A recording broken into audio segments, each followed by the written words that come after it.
I know you're going to be shocked to hear this, but the Rangers offense looked bad again last night.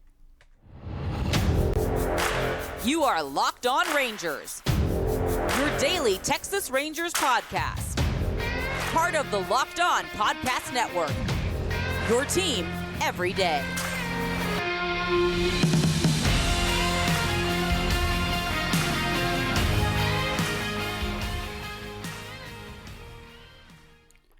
You are locked onto the World Series champion Texas Rangers. I'm Bryce Patrick, a cripplingly addicted Texas Rangers fan, covering this team for 11 seasons, including all 6 as the founder and host of this podcast. Thank y'all so much for making Locked On Rangers your first listen every single day. If you're not already, you can follow me on Twitter at Bryce Patrick. You can follow the show at Locked On Rangers. Hit subscribe on your favorite podcasting platform and on YouTube, where the best way you can help grow the show is to comment nearly any single thing below. Now, before we get into, yet again, another offensive poo-poo platter of a game from the Rangers, this episode is brought to you by Tax Network. Did you know that it's never too late to resolve your tax issues with the IRS?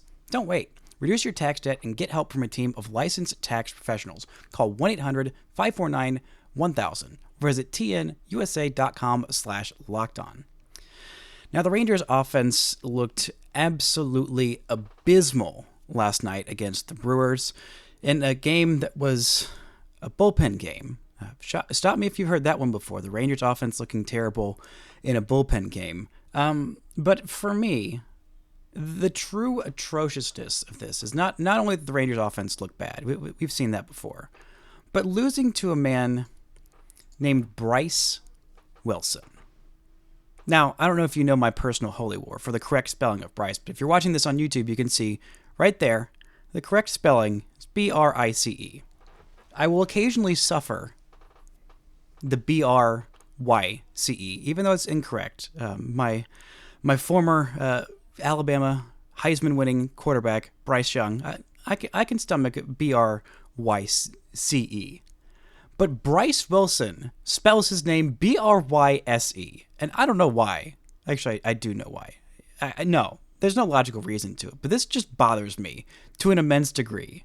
Man's having a solid year, fine year, but 6 shutout innings in relief as it wasn't even an opener situation. Hobie Milner pitched the first 2 innings of the game, allowed the only run of the game, and the Rangers offense just could not do diddly squat for the rest of this game. Just nothing. Starting out there with a lefty on the mound, gives up a not leadoff double, but a first inning double to Corey Seager, hit the absolute tarnation out of the baseball. Then Josh Smith gets the Rangers' only hit with runners in scoring position of the 2 at-bats they get with runners in scoring position on the day, driving the first run of the game. Rangers take a 1-0 lead. Don't give up that lead till the 3rd inning, where they tie the game. Then they give up the lead in the 5th. And the 3rd run, just for good measure, in the 7th inning, but this Rangers offense cannot produce late rallies. It can only score early and then say, job done. We're done. That's it. That's 1 run. That should be good enough, right? That's good enough to win plenty of ball games, 1-0. No, it's not. This offense can't score in the middle innings. It can't score in the late innings. It just can't freaking score. And they had just started to look like this offense was turning a corner. And then you go out and turn out this stinker. This absolute stinker of a performance. Only 5 hits in this one. The only extra base hit was the 2nd at-bat of the game. I mean, it is just horrifying to watch this offense right now. And what, is it going to get better when Evan Carter comes back and with his 620-something OPS on the season? Excuse me, it's a little higher than 620. It's 633. Is it going to get better when Josh Jung gets back? I think so. It's hard. It would be hard for this offense to get worse, adding more players in. But it's just atrocious to watch this offense right now. And it's incredibly frustrating because this is going to be the offense for the next at least 2 seasons. This is who it is. These are the guys. There's not some, magical stud on a white steed that's going to ride in and save this offense. It's just these guys all have to hit better. They just do. They have to slug more. They have to get on base more. They have to have better at-bats. And they're just not having that right now. I mean, Jonah Heim had a great offensive season last year. A fantastic first half. Really fell off in the second half, dealing with that wrist issue, and he just has been a non-factor for the better part of 2 months now. I mean, an okay start to the season, but I feel like it's been ages since Jonah Heim's hit a home run, let alone an extra base hit. He's only got 12 extra base hits on the season in 260 plate appearances. Now, it's not just on him. It feels like it's also been ages since we've seen a Nathaniel Lowe home run. He's only got 2 of those on the season, and he's played 200, and he's had 231 plate appearances this year. He's still getting on base at a decent clip, Nathaniel Lowe is, which is what he always does. The 346 OBP is second on the team to only Josh Smith, who has been the Rangers' best player this season. By far. He has been their best hitter. Not second best hitter behind Corey Seager. No, he has just been their best hitter this year. Seager's been in a bit of a slump as of late, and Josh Smith did not have the best month of May, but in the month of June, he has been absolutely on fire. The month of April, he was absolutely on fire. And he has just been so incredibly good and consistent and dependable this year, to the point where there was a question of, okay, where is Josh Smith going to get at bats when Josh Jung comes back eventually?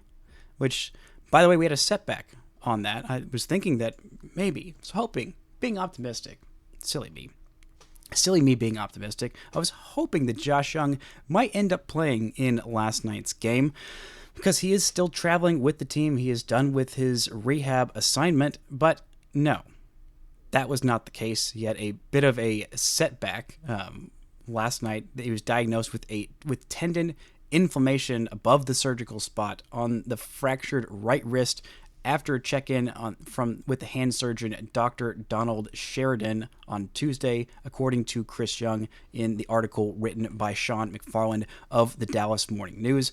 He might not be he might not be in the lineup for the rest of this road trip, which is incredibly frustrating because the Rangers still have 5 more games on this road trip, including 4 in Baltimore.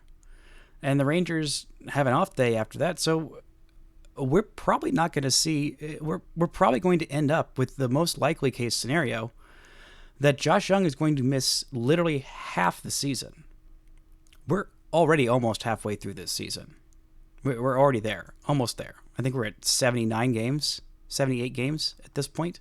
If my math, it's 79 games on the season, and Josh Jung has played in 4 of those 79 games, so he's already missed 75 games. Yes, my math is mathing there correctly, I think. Pretty sure.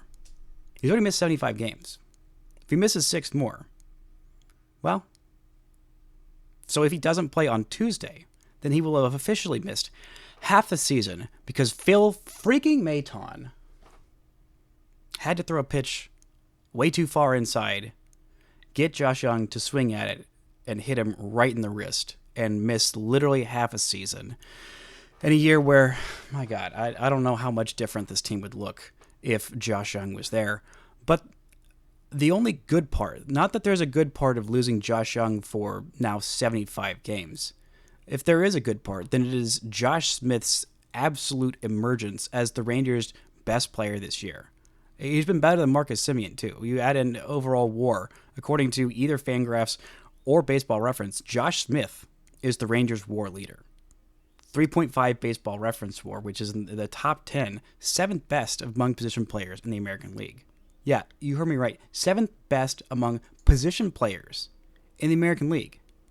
The only guys ahead of him in terms of position player Baseball Reference WAR in the AL are, well, Gunnar Henderson, who's at 5.8 Baseball Reference WAR already at this point in the season. Aaron Judge, 5.6, just absolutely ridiculous what those guys are doing.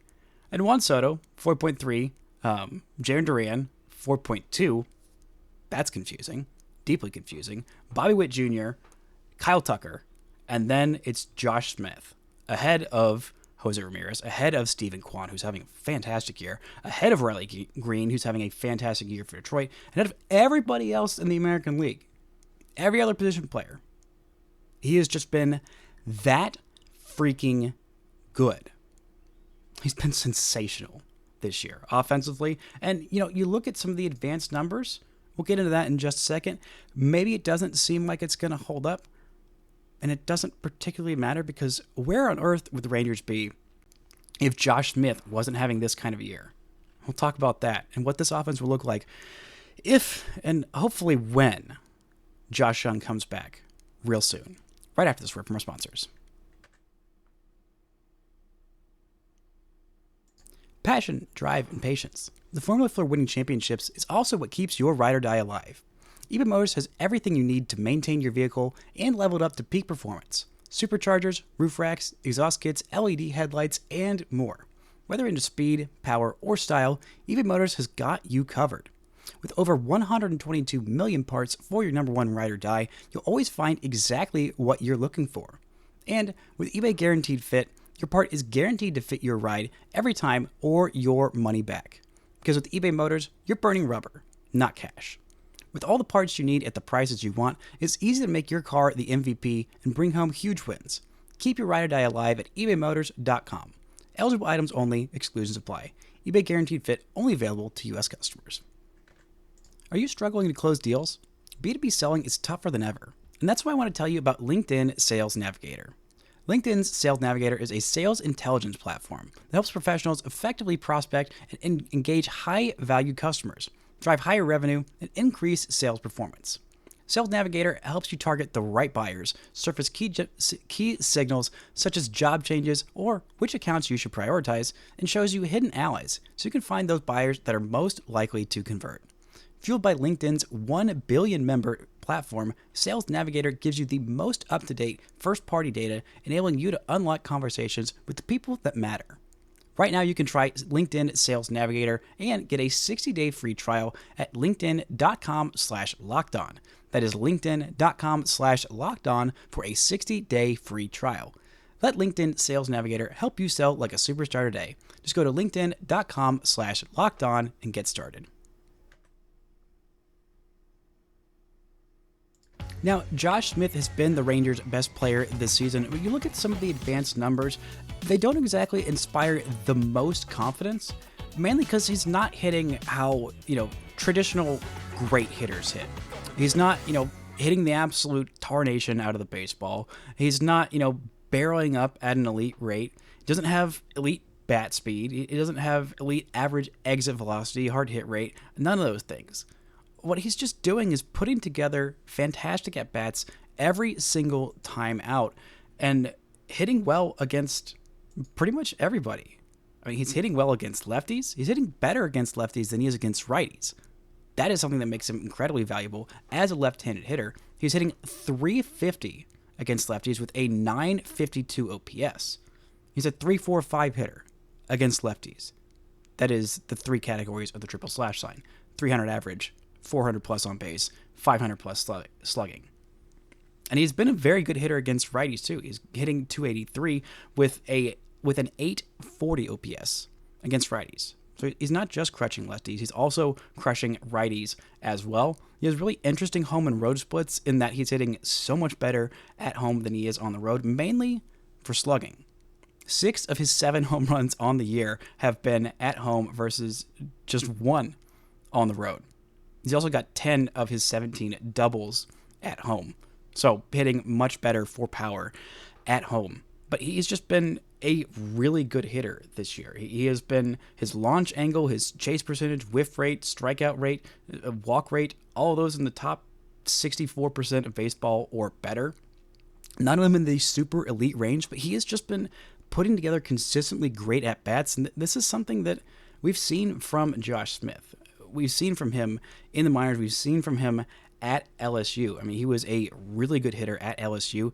Picked in the second round by the Yankees. He was probably the lead prospect in that package for Joey Gallo. I mean, it was him and Ezekiel Duran. Both of those guys were considered huge gets. And as someone who is the biggest Joey Gallo appreciator, I said that I'd never say that trading away Joey Gallo was a win for the Rangers, but I'm coming close to getting there with what Josh Smith is doing.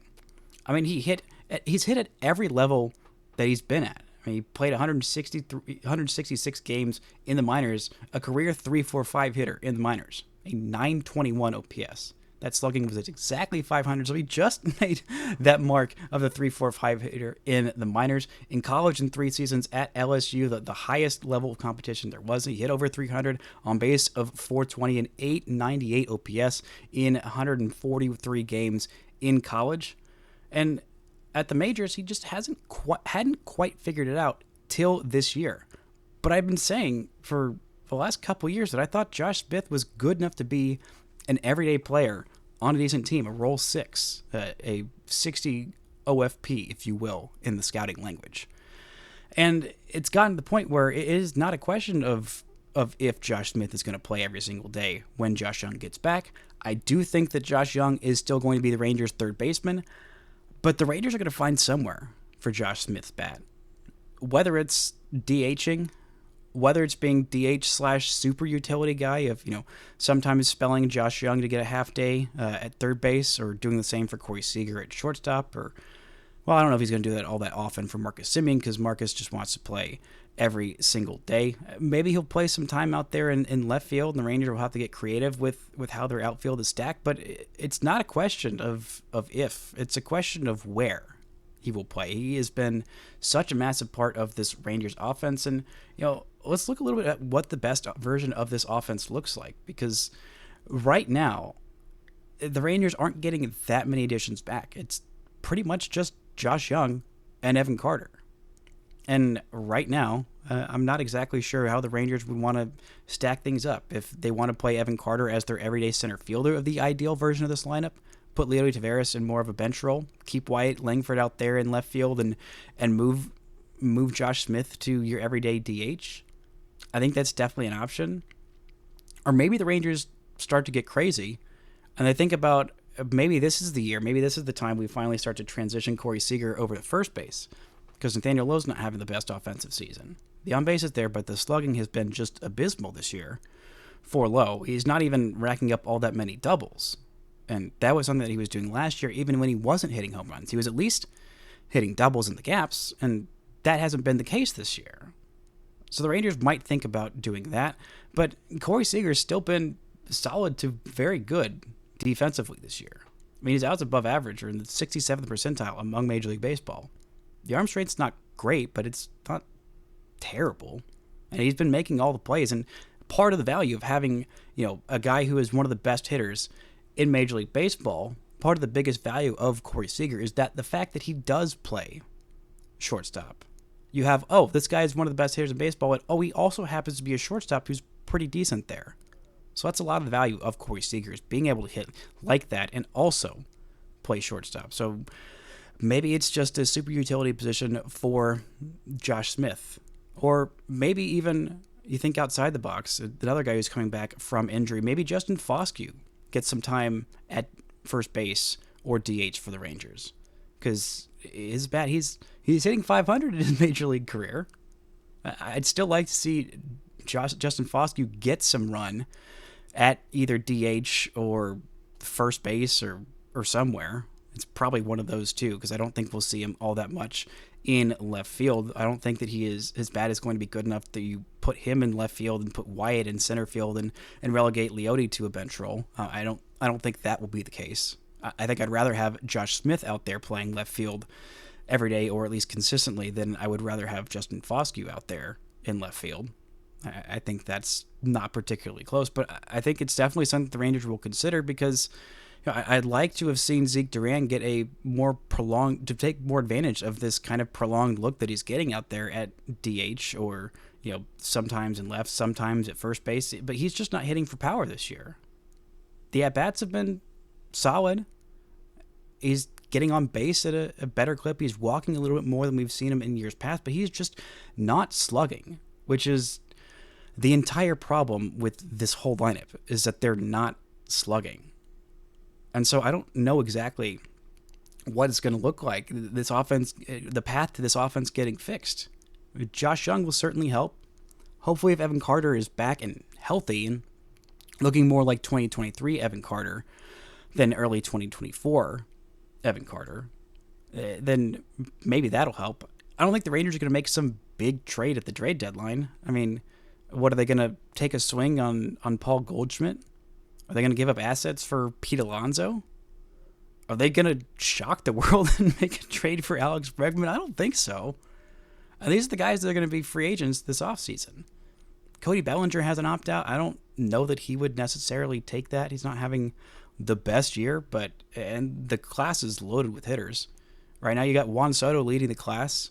Maybe the Rangers kick the tires on Paul Goldschmidt. I don't think so. He's going to be 37, and he's looking pretty washed up. And Pete Alonso is going to be 30 next year. I don't know that I feel super great committing huge money to him or committing huge money to really any first baseman. Maybe the Rangers go crazy and they make a big splash for Vladimir Guerrero Jr. I don't know. I think the Yankees might end up making a trade there. I mean, he just softened his stance from I will never, ever play for the Yankees. I hate them so much to it's a business. Maybe I'll play for them. But you look up and down the rest of this free agent hitter class. I mean, there's Gleyber Torres, who plays second, not having the greatest year for the Yankees, but it's been a really consistent, 20, 25 home run hitter. Maybe the Rangers think about putting him at first base. There's Rhys Hoskins, who just hit a grand slam against the Rangers. He's got an opt-out after this year. Matt Chapman's got an opt-out after this year. I don't think the Rangers are going to, pay whatever it takes to get him. If they didn't kick the tires on JD Martinez this year, I don't think they're going to kick the tires on him next year. And I don't see the Rangers spending big money on another shortstop in Willy Adames, even though I think he might be one of the more underrated players in this free agent class. So it's not like there's a whole lot of reinforcements coming. Maybe they think about looking at a Ha-Seong Kim or maybe a Tyler O'Neill who's coming off a pretty darn good year.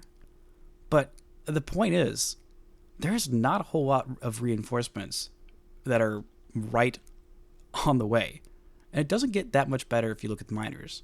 Unless you want to get really aggressive and see this hot streak that one of the Rangers minor leaguers is on and think, this kid could be in the majors a lot sooner than most people anticipated. We'll talk about who that is and how well he's doing and why it's so important that he's absolutely crushing it the last 30 days. Right after this word from our sponsors. Here on Locked On Rangers, we pride ourselves on getting you the latest news for your team. Whether it's the offseason, the draft, spring training, or the playoffs, it's year-round. You know what else is year-round? Collection season. Just because tax season is over doesn't mean the IRS will stop coming after you for your unfiled taxes. The IRS can garnish your wages, levy your bank accounts, and even seize your property. So don't let the IRS target you. Let the licensed professionals and tax experts at Tax Network USA go to bat for you. With over 14 years of experience and an A-plus rating by the Better Business Bureau, Tax Network USA has saved their clients over $1 billion in tax debt. Whether you owe taxes, have complicated matters that require tax planning, or finally hit that parlay this season and need help correctly filing, call 1-800-549-1000 or visit tnusa.com/lockedon. See the link in the episode description below. PrizePicks is America's #1 daily fantasy sports app with over 5 million active users. PrizePicks is the easiest and most exciting way to play daily fantasy sports. Unlike other apps, on PrizePicks, it's just you against the numbers. All you have to do is pick more or less on 2 to 6 player stat projections and watch the winnings roll in. Get in on the daily action with your friends and become part of the PrizePicks community today.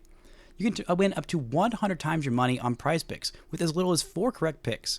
You can turn $10 into $1,000. If you're looking for promotions, PrizePicks has got you covered every week, from lowering select players' stat projections on Tuesdays to help your lineup hit, or getting your entries fees back if you have a losing lineup on Fridays. And with the NBA Finals over, the hoops action doesn't stop on PrizePicks. Women's basketball is still heating up, with stars like Caitlin Clark and Angel Reese looking to make names for themselves, alongside the greats like Brianna Stewart and Aja Wilson. You could win up to 100 times your cash watching them ball out. So download the PrizePicks app today. Use code LOCKEDONMLB for a first deposit match up to $100. That's code LOCKEDONMLB on PrizePicks for a first deposit match up to $100. Pick more, pick less. It's that easy. Now, if the Rangers do want to make a splash in free agency, there is one guy who I haven't talked about. A guy who wasn't really thought of as, well, going to be a big prize in free agency. I mean, last year, he's coming off a rough season with the Colorado Rockies. Yeah, a rough season offensive with the Colorado Rockies. Signed a $1 million deal with the San Diego Padres, and this year has been just flat out one of the best players in baseball. And that's right, I'm talking about a reunion with Jurickson Profar. In case you haven't been paying attention to the San Diego Padres this year, which feels likely because they haven't been all that great this year, the Jurickson Profar is leading, last I checked, leading NL outfielders in All-Star voting. And it's not just because I love Jurickson Profar and I've created 18,000 accounts to vote for him 5 times a day. It's because he's been fantastic. The guy has been one of the better hitters in Major League Baseball this year. He's played all 82 games. He's leading the National League with a .410 on base percentage. He's got an 898 OPS. He has been hitting for power. He's got 11 home runs, 15 doubles this year. He's hitting .317, and he's playing pretty solid defense out there in left field. Maybe a reunion with Jurickson Profar is the move this year. He's going to be an unrestricted free agent. Maybe this is the year that he has finally broken out. I mean, it feels like he's been in the league forever, which, by the way, he has, because he made his Major League debut back in 2012, and it's 2024, but he's only 31 years old. I think this is the start of something new for Jurickson Profar. I would not be opposed to the Rangers kicking the tires aggressively on Jurickson Profar. Not only just because I love him, but I think that it might be an actual really good fit for the Rangers. But speaking of Latin American shortstop prospects who crushed minor league baseball as teenagers, it's a bit of a stretch of a transition there. But Sebastian Walcott has been absolutely on fire for the last month. And in case you forgot, Sebastian Walcott is 18 years old. He just turned 18 in March. In March. This is his second full pro season. And he is already in Hickory. The first month of the year, it looked like a very aggressive assignment. He did play 4 games in Hickory last year at the very end of the year just to get him some more at-bats, and he looked pretty overmatched. And then the first month of the season, he looked very overmatched. The first couple weeks, he just could not buy a hit. I mean, he was striking out at a crazy rate. And he's still striking out at, a higher rate than you would ideally like. But for the past 28 days, the last 21 games for Sebastian Walcott, this man has clearly turned a corner. He is not only hitting for average, he's not only getting on base, but he is slugging the absolute crap out of the baseball. In the last 92 plate appearances for him, he has got 3 home runs, 3 triples, 6 doubles. That's a 21-game span where he's got a slash line of 310, 348, 907. A 907 OPS the last 28 days for him in the last 21 games. As an 18-year-old in high A. In case you forgot, for just a little bit of context, that's 4.2 years younger than the average player in the South Atlantic League. 4.2 years younger than the average player at the South Atlantic League. This guy has played 48 games heading into this season. 48 games of professional baseball. He didn't even play 10 games in the Dominican Summer League because the Rangers said, no, you are way too good. Pitchers aren't throwing you strikes because they are terrified of you. And so we got to bump you up all the way to the Arizona Complex League, where he crushed it. And pitchers started to become terrified of him and stopped throwing him strikes. So eventually, he got bumped up to Hickory, where pitchers were less terrified of him, were throwing him still fewer strikes, but they're quality balls that he was chasing quite a bit. I mean, the ceiling on this kid is astronomical. He is 6'4". He is listed at 190 pounds. He is a big boy, but I think he's a legit shortstop. He's definitely got the best arm of anybody in this minor league system. I mean, the throws he makes are absolutely insane. I mean, there's not a word to describe the kind of weapon that he has attached to his arm. Or attached to his shoulder, I should say. I mean, it's not It's not a bazooka. It's not a cannon. It's not a missile launcher. It's not a laser launcher. It is, I don't even know. It is an ICBM that is attached to his right shoulder. That's the kind of throws that he's making. They're just absolutely bonkers. It kind of reminds me of a little bit of Adrian Beltre, the kind of insane throws that he makes and the way that he's able to do it. And will he eventually move out to right field and become the heir apparent to Adolis Garcia in right field, or maybe even supplant him in right field? I don't know. Adolis Garcia's got a couple more years on his contract after this, but at this rate, with the way he's hitting, the strikeout rate is still a little high. He got 72 strikeouts and 261 plate appearances. That's a little bit higher than 25% of the time he's striking out. And even over that last month where he's been on fire, he's got 25 strikeouts in 92 plate appearances. So a little better. He's getting a little better at that, but still not ideal. He's got to swing and miss. He's going to have some strikeouts in his game. That's just the kind of hitter that he is. The walks being there, that's an encouraging sign. He's walked a little bit less over the last 28 days than he did before, but it's because he's slugging so well. He's finally getting pitches to hit. He is finally seeing pitchers. He's understanding what these pitchers are trying to do to him, and he is doing some freaking damage. And I wouldn't be surprised if, at some point, maybe even in the next couple of weeks, we see him up in Double-A Frisco. And that is the absolute dream scenario. I could not possibly have expected him to do this well. I mean, his overall numbers on the year have got to the point where they're looking pretty solid. I mean, he had a rough first couple of months. I mean, April was tough for him. He had a 633 OPS, slightly better in May, 646. But in 19 games in June, he's got a 948 OPS. He's hitting over 300. On base is at 361. And he's slugging nearly 600 in 19 games in June. I'd like to see him do it for just a little bit more, and I'm sure that the Rangers would as well. But the thing about Sebastian Walcott is he is a guy who absolutely rises to the challenge.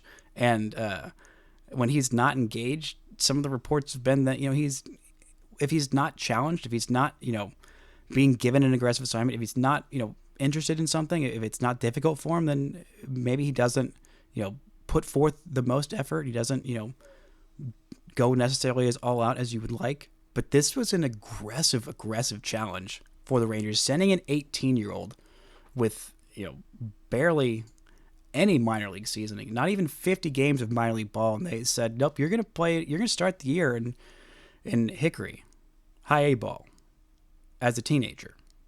Not even just a teenager, as an 18-year-old.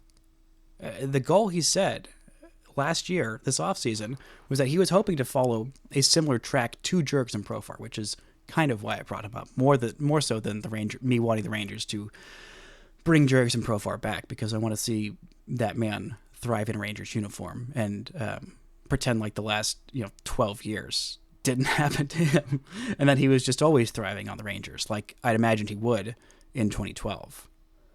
But this kid, Sebastian Walcott, was saying, I want to be a major leaguer before I turn 20. That's aggressive.